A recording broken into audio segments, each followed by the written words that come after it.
नमस्कार दोस्तों। आज हम लोग बात करने वाले हैं ह्यूमन एनाटॉमी एंड फिजियोलॉजी से रिलेटेड यूनिट 2।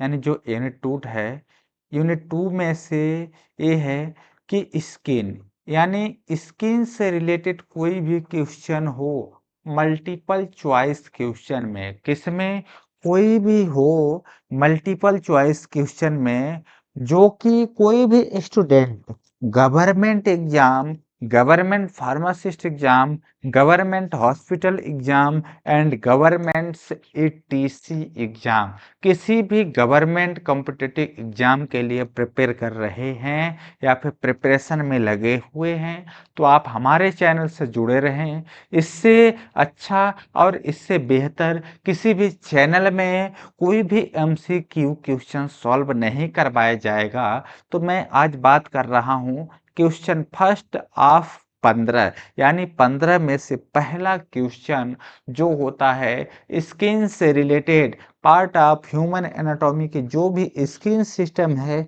स्किन से रिलेटेड पहले क्वेश्चन की बात करूंगा। तो यहाँ पे क्वेश्चन है the outer most layer of the skin is. कहने का मतलब ये है कि जो हमारा outer layer most of skin है वो कौन सी है? डर्मिस है, एपिडर्मिस है और सबक्यूटेनियस लेयर है। तो कौन सी है? तो आप ध्यान दीजिएगा कि इसका करेक्ट आंसर कौन सा है। तो इसका करेक्ट आंसर कौन सा है? सी है, option number C. Option number C में है क्या एक्चुअली में कि यहाँ पे देखिए, ऑप्शन नंबर सी, आपके पास यहाँ पे कुछ ऑप्शंस दिख रहे होंगे। क्या दिख रहे हैं? कुछ ऑप्शंस दिख रहे हैं। दिख रहे हैं कि नहीं दिख रहे हैं?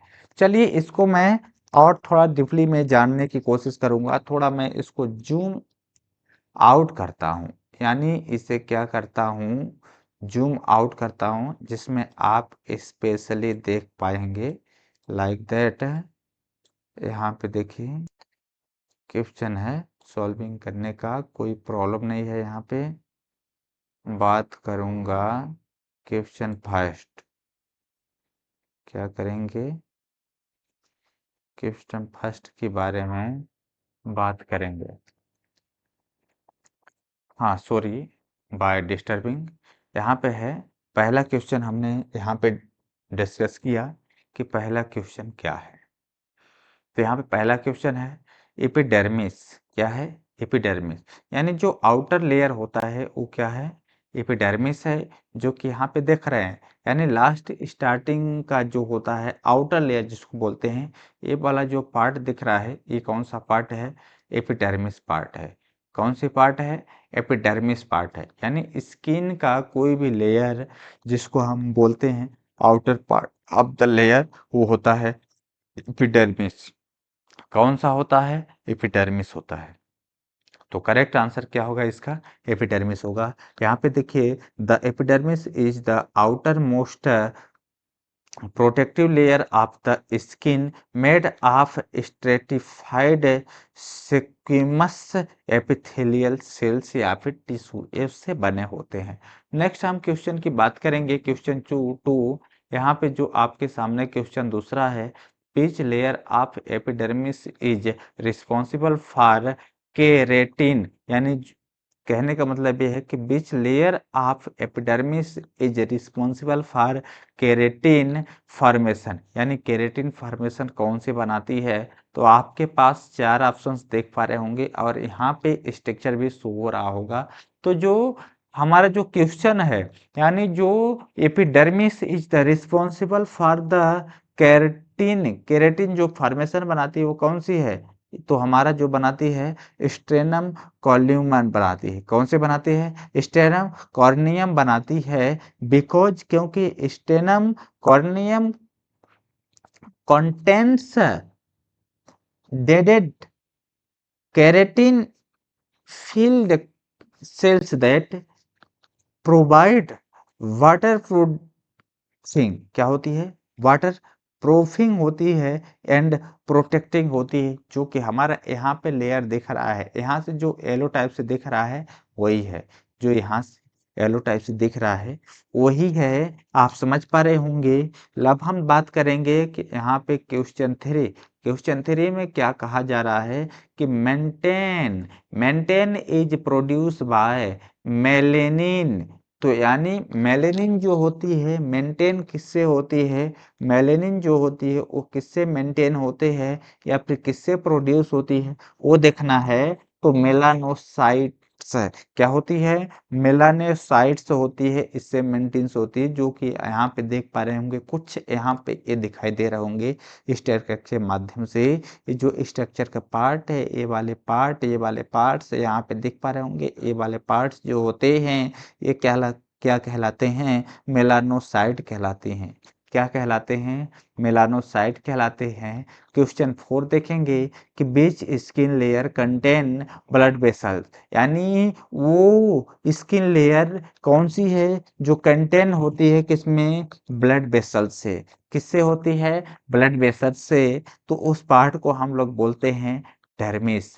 क्या बोलते हैं, डर्मिस बोलते हैं। जो कि हमारा ये वाला पार्ट यहाँ से यहाँ तक है, ये कंटेन किस में होती है, ब्लड वेसल्स में। इसको हम लोग क्या बोलते हैं, डर्मिस बोलते हैं। तो जो इसका एक्सप्लेनेशन होगा, dermis contain blood vessels, nerves, glands and hair follicles. ये क्या करते हैं, नर्व्स ग्लैंड्स होते हैं एंड हेयर फॉलिकल्स होते हैं, जो कि एपिडर्मिक्स इज एविस्कुलेटर होती हैं। क्या होती हैं, एविस्कुलर होती हैं। क्या होती हैं बेटा, एविस्कुलर होती हैं। हम बात करेंगे 5वां क्वेश्चन क्या है। तो 5वां क्वेश्चन है sweat gland are mainly involve in. कह रहा है कि स्वीट ग्लैंड कौन सी है जो इसके अंदर इन्वॉल्व होती है। तो स्वीट ग्लैंड वो लोग हैं, उस ग्लैंड को बोलते हैं जो कि इवेपोरेटिव कूलिंग करता है। क्या करता है, इवेपोरेटिंग कूलिंग करता है। डायग्राम से माध्यम से आप देख पा रहे होंगे कि यहाँ पे सन है, यानी सूरज है, और हमारे स्किन में आ रहा है, और यहाँ से क्या हो रहा है, इवेपोरेटिंग कूलिंग कर रहा है। क्या कर रहा है, इवेपोरेटिंग कूलिंग कर रहा है, जिसको हम लोग बोलते हैं थर्मो रेगुलेशन। क्या बोलते हैं बेटा, थर्मो रेगुलेशन बोलते हैं। क्या बोलते हैं, थर्मो रेगुलेशन बोलते हैं। तो थर्मो रेगुलेशन जो होता है, sweat gland have regulate body temperature by the evaporative cooling. ये क्या करता है, इवेपोरेटिव कूलिंग करता है। कौन करता है, थर्मो रेगुलेशन करता है। क्या कहता है, थर्मो रेगुलेशन करता है। यदि हम बात करें कि यहाँ पे क्वेश्चन नंबर 6 क्या है, बीच ग्लैंड सेक्रेटेड। क्या कह रहा है, बीच ग्लैंड सेक्रेटेड सेबम, यानी सेबम को कौन सी ग्लैंड सेक्रेट करती है। तो याद रखिएगा, सेबसियस ग्लैंड करती है, सेबसियस ग्लैंड करती है। सेक्रेट कौन सी करती है, सेबसियस ग्लैंड सेक्रेट करती है।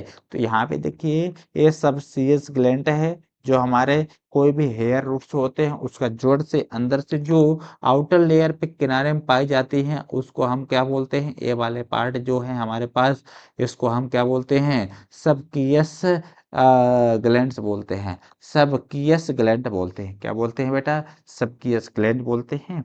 इतना याद रखना है। अब देखिए नेक्स्ट क्वेश्चन की तरफ चलते हैं। क्वेश्चन नंबर आप 7 में क्या है, देखिए, the deepest layer of the epidermis.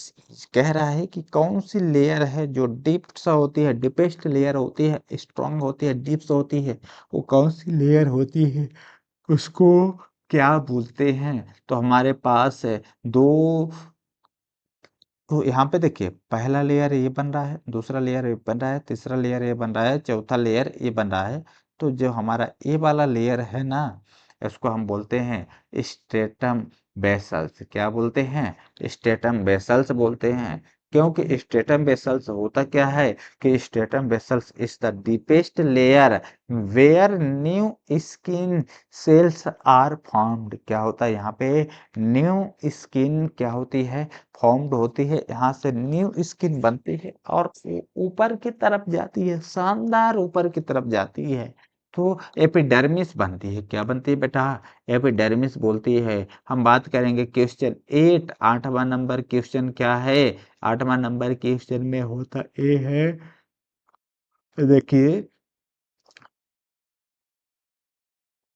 लैंगेरेथेंस cell are involve in, यानी जो लैंगेरेथेंस सेल है वो इन्वॉल्व किसमें होता है? तो लैंगेरेथेंस सेल आप याद रखिएगा कि इम्यून रिस्पॉन्सिबल के लिए इन्वॉल्व होता है। किसके लिए रिस्पॉन्सिबल होता है? इम्यून रिस्पॉन्सिबल के लिए इन्वॉल्व होता है, जिसको हम इम्यून सर्वाइवेलेंस बोलते हैं। क्या बोलते हैं? इम्यून सर्वाइलेंस बोलते हैं। इतना याद रखना है।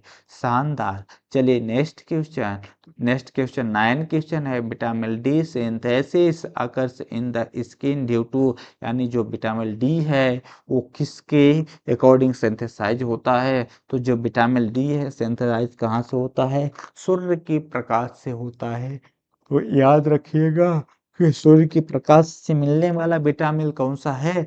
तो सूर्य की प्रकाश से मिलने वाला विटामिन कौन सा है? डी है। विटामिन डी को हम बोलते हैं सनलाइट। क्या बोलते हैं? विटामिन डी को हम बोलते हैं सनलाइट, बिकॉज ए क्या होता है? सन से प्राप्त होता है, यानी सूरज से प्राप्त होता है, इसलिए हम इसको बोलते हैं सनलाइट। अगला क्वेश्चन देखेंगे, which layer provides insulation and the energy storage, यानी कह रहा है कि वो कौन सी लेयर है जो प्रोवाइड करती है इंसुलेशन एंड एनर्जी स्टोरेज करने के लिए? तो याद रखिएगा हाइपोडर्मिस होती है बेटा। कौन सी होती है? हाइपोडर्मिस होती है। क्योंकि स्किन की बात कर रहे हैं तो स्किन में जो पहला लेयर होता है एपिडर्मिस होती है, दूसरा होता है डर्मिस होता है, और तीसरा पार्ट होता है हाइपोडर्मिस होता है। और हाइपोडर्मिस को ही एपिडोस टिश्यू बोलते हैं। क्या बोलते हैं? एपी एडिपोज टिश्यू बोलते हैं। क्या बोलते हैं? एडिपोज टिश्यू बोलते हैं। तो एडिपोज टिश्यू कहाँ पाए जाते हैं? हाइपोडर्मिस में पाए जाते हैं। इतना याद रखना है, ये चीज भूलना नहीं है। तो हाइपोडर्मिस एक्सप्लेन की बात करें तो hypodermis contain adipose tissue for the insulations and energy storage. कौन सी करता है? हाइपोडर्मिस करता है। इतना याद रखिएगा। नंबर क्वेश्चन ऑफ द 11 में क्या है? The main function of keratin is, यानी केरेटिन का मेन फंक्शन क्या होता है? तो याद रखिएगा केरेटिन इज क्या है? प्रोटेक्शन है। केरेटिन क्या है? एक प्रोटेक्शन है।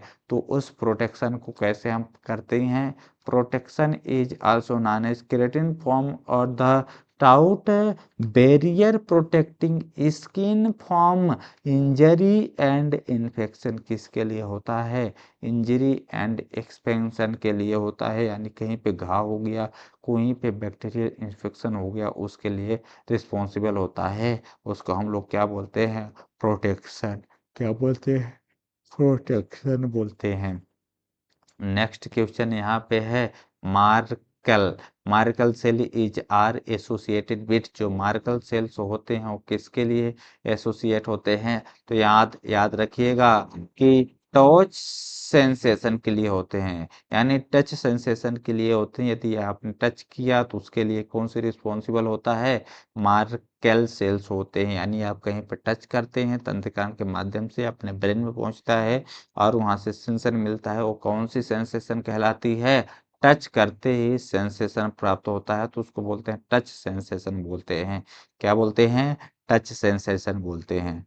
नेक्स्ट क्वेश्चन यहाँ पे है, which sweat gland is widely distributed all over the body. कह रहा है कि वो कौन सी स्वीट ग्लैंड है जो कि वाइडली डिस्ट्रीब्यूटेड होती है ऑल ओवर द बॉडी? तो कौन सी सेल होती है? एक्रीन सेल होती है। कौन सी सेल होती है बेटा? एक्रीन सेल होती है। कौन सी सेल होती है? एक्रीन सेल होती है। याद रखिएगा कि बॉडी में कौन सी सेल होती है? एक्रीन। एक्रीन यानी छोटे छोटे पार्टिकल्स जो होते हैं वो याद रखिएगा, जिसको हम बायोडस्प्रेड बोलते हैं। क्या बोलते हैं? बायोडस्प्रेड बोलते हैं। क्या बोलते हैं? वाइडस्प्रेड एक हमारे पास शरीर होती है जो कि नॉर्मल होती है, जिसको हम एपोक्राइन ग्लैंड के नाम से जानते हैं, जो कि लोकलाइज्ड होती है। जैसे लोकलाइज्ड होती है, यहाँ पे आप टच करेंगे क्या होगा, यहाँ पे टच करेंगे यहाँ पे। लेकिन एक चीज होती है, क्या होती है, वाइड स्प्रेड। वाइड स्प्रेड की बात करें तो ये वाली जो डॉटेड वाली है पूरे शरीर में फैल जाती हैं। किसमें? पूरे शरीर में फैल जाती हैं, लाइक दैट, इस तरह से। तो इसको हम क्या बोलते हैं? एक्रीन बोलते हैं। क्या बोलते हैं? एक्रीन बोलते हैं। चलिए हम नेक्स्ट क्वेश्चन की तरफ चलते हैं। 14 क्वेश्चन जो है, स्किन हेल्प इन एक्सक्रेशन आप, यानी स्किन हेल्प करता है एक्सक्रेशन को। किसके लिए? किसको लिए बाहर निकालता है? यानी जो हमारा स्किन है क्या निकालता है बाहर? आप ध्यान दे रहे होंगे कि स्किन दो ही चीज निकालता है। पहला तो होता है यूरिया या फिर साल्ट। आप कहीं पे स्ट्रांग मेहनत कर रहे होते हैं, आपके शरीर में पसीना निकलता है। क्या निकलता है? पसीना निकलता है, यानी शरीर के से क्या निकलता है? पानी निकलता है। तो वो पानी को यदि आप चखेंगे, बाई चांस मुंह में चला जाता है, तो कैसा लगता है? नमक के घोल जैसे लगता है। तो क्या होता है? यूरिया होता है या फिर सॉल्ट होता है।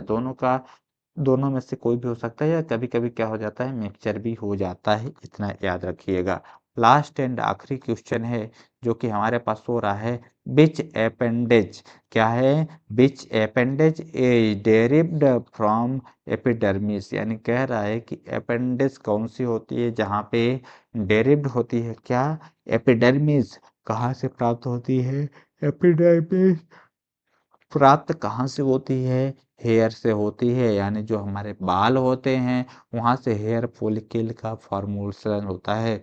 जो हेयर फॉलिकल्स होते हैं यहीं से ही निकलते हैं। किस पार्ट से निकलते हैं? डर्मिस पार्ट से निकलते हैं। और जो डर्मिस वाला पार्ट होता है उसको हम हेयर फॉलिकल फॉर्मेशन बोलते हैं। क्या बोलते हैं? हेयर फॉलिकल फॉर्मेशन बोलते हैं। चलिए हम लोग मिलेंगे नेक्स्ट वीडियो में। अभी तक के लिए इतना ही। बहुत बहुत धन्यवाद।